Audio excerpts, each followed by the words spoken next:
It's not how you start, it's how you finish.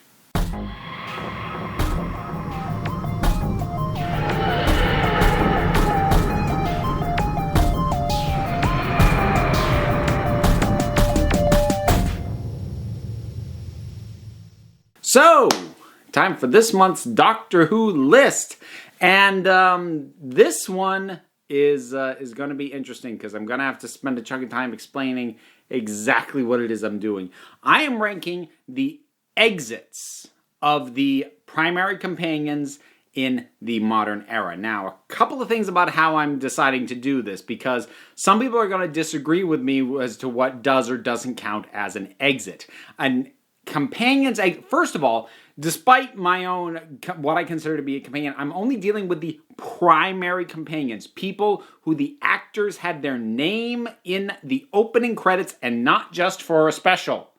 So we're talking Rose, we're talking Martha, Donna, Amy, Rory, Bill, Nardole, Clara. Those are the people who we're dealing with here. Obviously, we're not dealing with the current companions because none of them have left as yet. So, those are the people we're dealing with. Now, exit of the show is not the same as final appearance because many of these characters had later appearances after their actual formal exit. So I'm talking at which the circumstances in which the character was written out of their role as a primary companion. That is what I'm talking about. And in some cases, some of these characters are still actually going to show up on this list more than once. Clara most primarily. Yeah, I'll deal with that when I get there. So, for how I chose to consider these... Oh, and there is... Okay, so there's one on here who, like, maybe barely meets my criteria for main companion, but I'm still going to count it anyways. But anyways, I've got 13 of these, is what I've got. So let's start at the bottom, work our way up. The bottom spot should not come as a surprise to anyone who's been around my channel before. It's Clara's exit in Hellbent. Because holy crap, this was awful. And made all the worse for the fact that it undid her very well-written and thematic and emotionally impactful death in Face the Raven. Yeah, you should have known. I'm talking about the way characters leave. You should have known there were spoilers here. And no, Face the Raven actually isn't going to be on here because as awesome as that was, and as much as I like it, not just because like, oh, she died, I didn't like her. No, it was a really well-written death that occurred, and everyone involved knew she was coming back later that same series. So I don't count that as an exit because it was designed at the time to be temporary. It was never intended to continue on.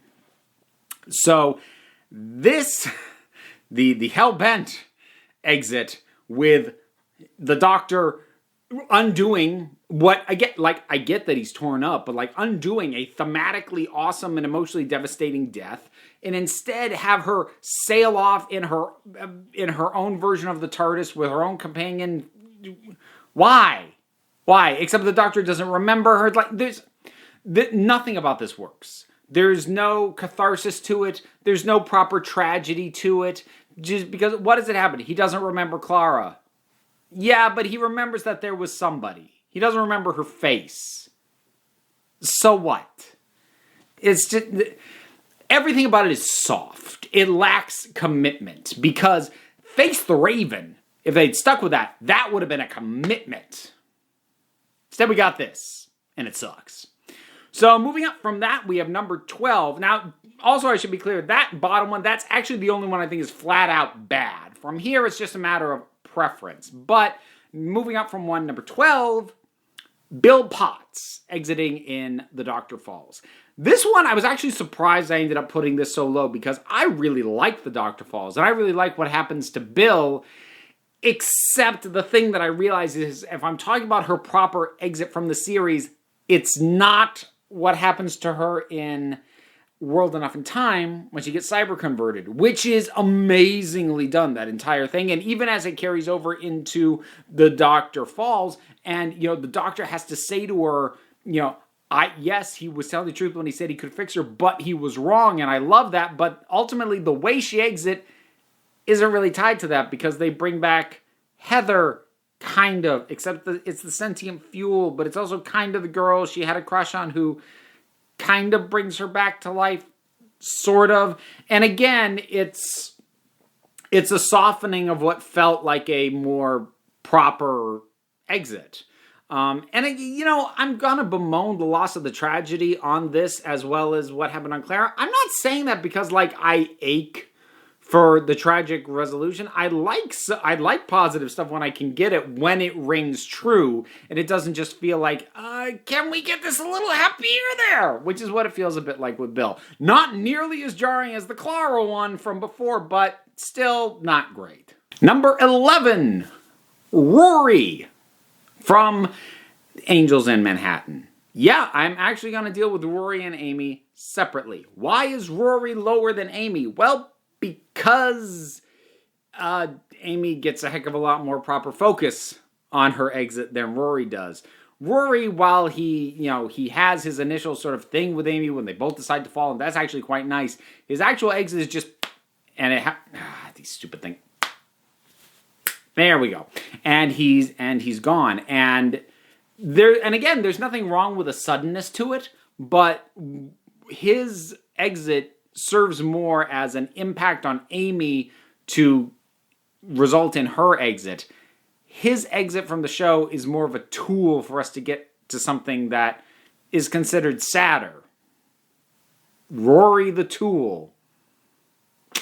It's kind of a shame, because I really like Rory, but he's not given full focus.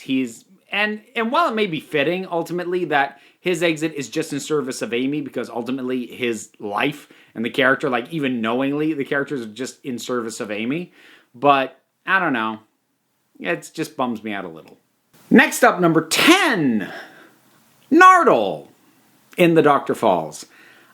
I like this is, to me, is a nice, amicable departure where he's just gets a little bit of scolding in when the doctor tells him to leave. He's like, I'm gonna, but I'm not happy like this. I'm gonna name a town after you. A really lousy one. I just love that animosity. That's not like open hostility, but just you frustrate the heck out of me, man.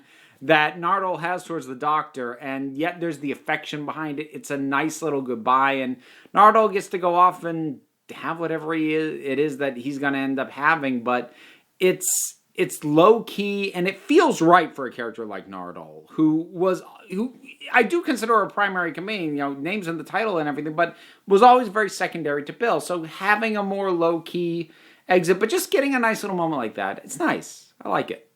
It's not showy, so it's not higher, but I still like it. All right, next up, Rose in Journey's End. So yes, Rose is going to show up on here twice, but here's where this one is. So with Rose's exit in Journey's End, this is her return to her parallel world where she gets to have the Metacrisis doctor all to herself. And again, this is a little bit of what I talked about before, kind of undoing the tragedy of her original exit, which it's higher, we'll get to it. But here it doesn't feel as much undermining because it's not doing it in as short a time span. Because whereas what happened to Bill, the tragedy and then the redemption happens, at one episode to the next, and Clara, there was one episode in between, and then she's saved, more or less, and that really does undermine it because you didn't even have the chance to sit with it and digest it. Rose, we had the proper amount of time from her original exit to when she came back and then had to say goodbye again. And it did feel, given that there was that time in between where it felt like we were living with the weight of them not getting to properly say goodbye, to have them kind of have something closer to that felt nice. It felt earned in a way that the things that went on with Bill and Clara just didn't. This is the good version of undercutting the tragedy. Number 8, Martha Jones in The Last of the Time Lords. This is going to be her only entry because her later appearances, and then like when she shows up at the end of Time Part 2, it's really just a cameo to establish like, and this is kind of where she is now. It doesn't feel like a reiteration or proper races. So this is her only entry. And I do like that she makes the decision for herself. I want to be here. I've enjoyed my time here, but this isn't good for me.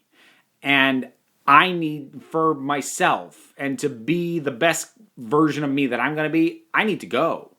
And she does. And it's a real tribute to the strength of Martha, of who she is, that she gained the perspective of all of that and just went, yeah, I've had my fill. And I like that for her. And it's nice to have somebody voluntarily choose to leave the TARDIS, because the vast majority of these are, something forces them off. It's nice to have someone actually choose to leave. She's the only one, but it's nice. Number 7, the one who is debatable in her companion status, but I'm sticking her on this list because it's my list and I can. River Song in The Husbands of River Song. This episode I actually have some fairly mixed feelings about. Parts of it are really cheesy, but the ending and the affection between her and Capaldi is so genuine. And his just sense of, hey, let's just be together. And her mix of joy and sadness at knowing that this is it is just a wonderful thing. I really, really do like the two of them together. And I'm kind of sorry they didn't get to have more stories together aside from this one. But this works really well. And the two of them really, they sell the heck out of that scene. Out of that closing scene at Derilium. And it's just good stuff. I mean, that's the power of good chemistry. Because the writing's decent, but it's the performances that totally sell this. Number 6, Donna Noble, The End of Time Part 2. So this is Donna's second exit, and she gets one here, whereas Martha didn't, even though it's in the same episode, because Donna is actually a bit more integrated into this story, whereas Martha, we just get a little note at the very end. That's the same thing that happens with Jack in this. Whereas here, it really does feel like we're getting a reassurance that she's going to be okay. Because we'll get to her original exit from things in a little bit. And also, again, sort of the undercutting of the tragedy, but there is the space of time, because even though this is sort of coming on the heels of Series 4, we had a year worth of specials from Journey's End to here. So, like with Rose getting her less tragic second go at an exit, there was the time in between to let the weight of that tragedy sit with us for a bit. And so it doesn't feel like it's just undercutting it and lessening the punch. So this has that going for it. And I mean, part of this is just my Donna bias, which I totally cop to. Like I won't even pretend otherwise. I love Donna, and knowing that Donna's going to be okay and maybe even happy, I kind of needed that. So, top 5. Amy Pond, Angels in Manhattan. Yeah, Rory got lower because his exit was basically in service of making this exit more impactful, but this exit is actually pretty dang impactful. So, her seeing Rory gone and having to finally, like after having to have symbolically, repeatedly, or in a short-term sense, choose between the Doctor and Rory, Amy finally has to truly choose between them. Finally. True finality to this decision. And the weight of that on her, and the performance that we get from Karen Gillan, and the weight of that choice on the Doctor, but also making what I'm going to say she made the right call. That was the call she should have made. And we get the little coda on it with the little message left for the Doctor, because he doesn't like to read the last page of a book. And she knew him well enough to know that. It's nice, it's sweet, It's sad, but just with enough sweetness to know she made a hard decision, but ultimately also the right one. Number 4, Rose Tyler in Doomsday. Oh, that wall, man. Either side of that wall. And from their perspective, it's just a wall, but it is a universe away. And Rose pounding her fist on that wall, desperate to get back.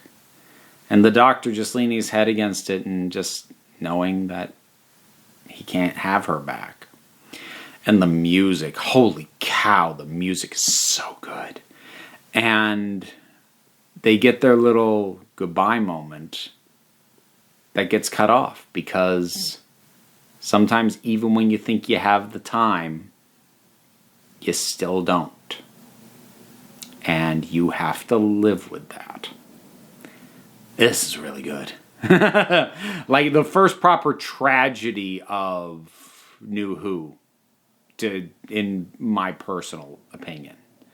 Like you could, I suppose some people could consider the Ninth Doctor's regeneration into 10, but I mean, like the regeneration also is always, you know, the sadness of losing the Doctor before is always tempered by we get the new one now, but this feels properly tragic and beautiful for it.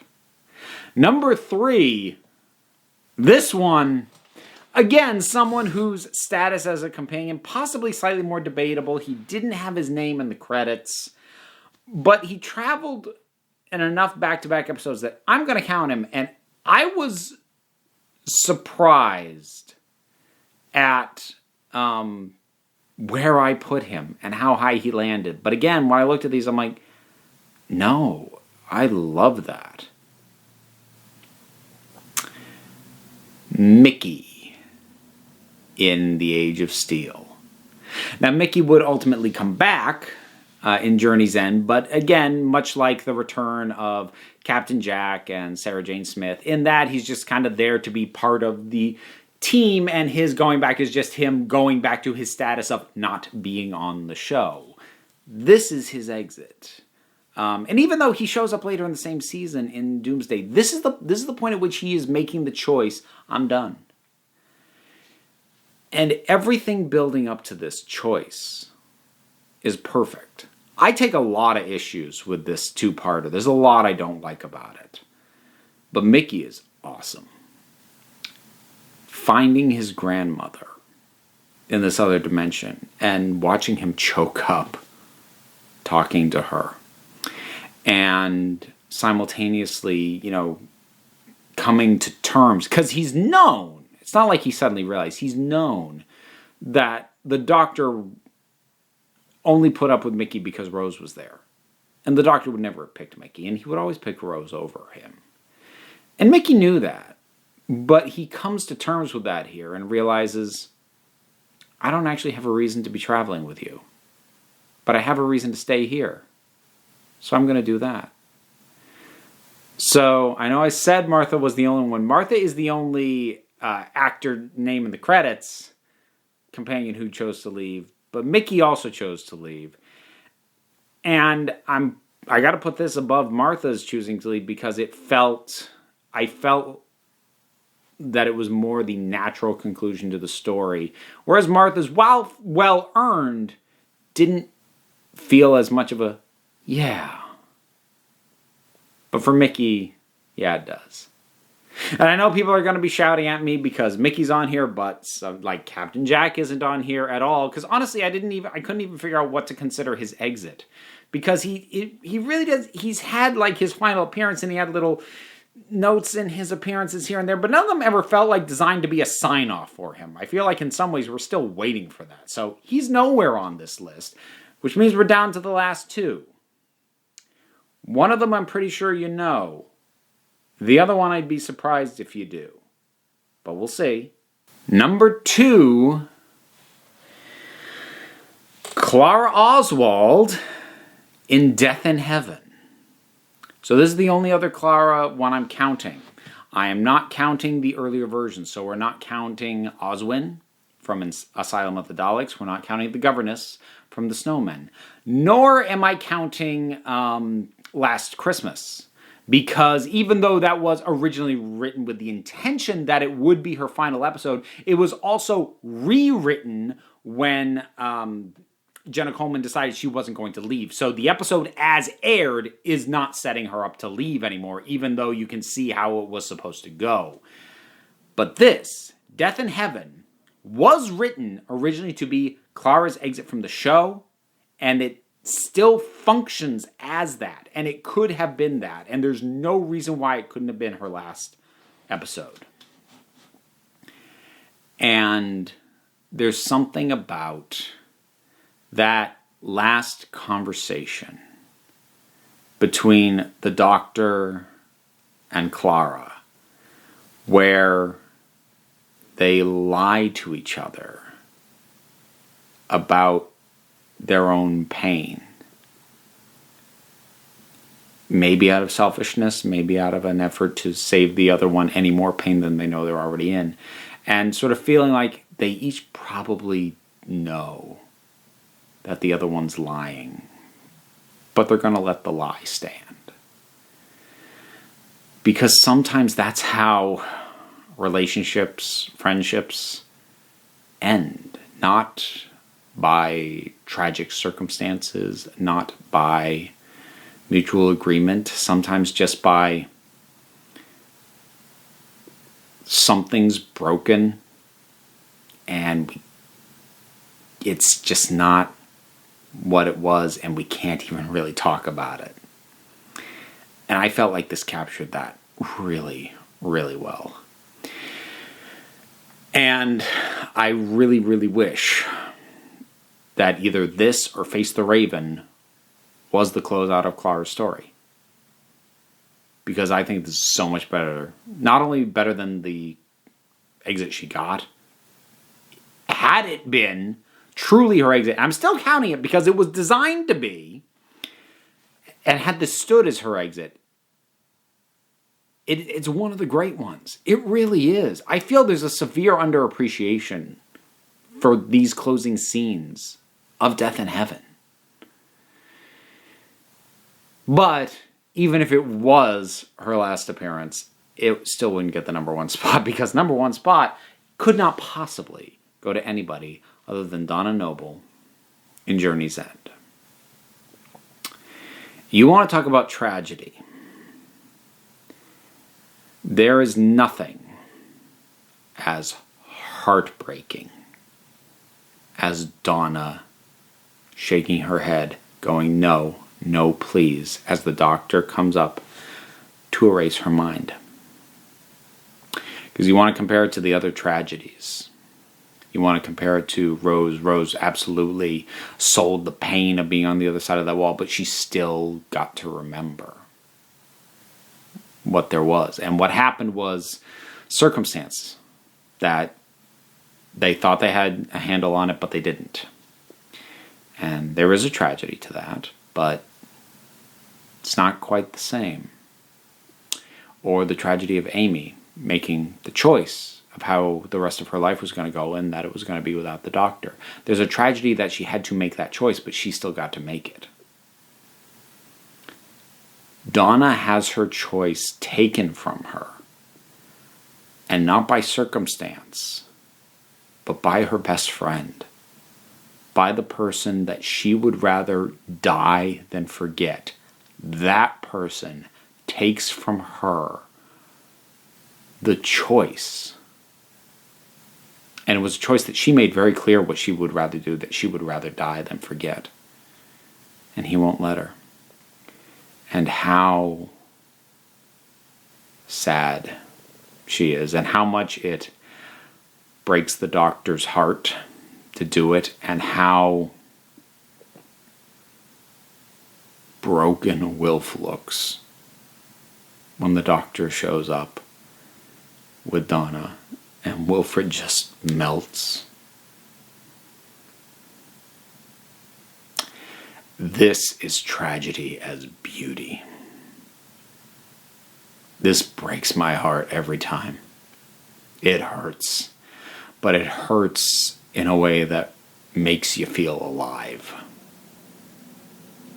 And that is why Donna Noble, Journey's End, best companion exit of modern Doctor Who. That's my list. That's my ranking. You want to fight me on what even qualifies to be on here? What stuff should I have included that I didn't? What's on here that shouldn't be on here? How should I have reordered them? However you want to yell at me for this list, drop something down in the comments. Let's talk about it. Whole bunch of stuff to do as well, because there's buttons and links, and there's the Patreon down there, which is super helpful. And there's rewards and everything. You get your name in the credits, amongst other stuff. Plus, a whole bunch of other stuff, links to my socials, merch. Click on stuff. Or don't. You don't have to. At the end of the day, folks, you are the council. I'm just running the meetings. Until next time, this council is adjourned.